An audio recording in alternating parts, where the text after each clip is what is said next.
If you've seen Blush Mascara all over your feed, you're probably wondering the same thing I was. Does it actually work, or is this just another overhyped beauty product? So, let's take a first look. Blush's Growth Serum Mascara claims to do more than just coat your lashes.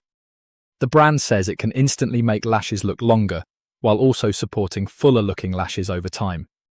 It uses ingredients like hyaluronic acid, vitamin E, ginseng, and lash-focused peptides. Now, that's a pretty big claim. The first thing I noticed is the formula. It is designed to give your lashes length and definition without looking overly heavy. The brand also says it's smudge and sweat-proof. But here's where I'd be careful. Blush advertises impressive results from an 8-week customer panel.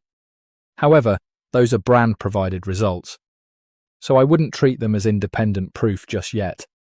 And customer feedback seems mixed. Some shoppers say they noticed longer-looking lashes and liked the formula.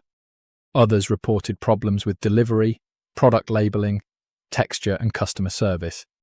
So, is Blush Mascara a scam? I wouldn't call it a scam based on that alone. There is a real product being sold, and there are customers who say they like it. But I also wouldn't blindly believe every claim. For me, the biggest question is whether the lash growth results actually hold up with consistent use.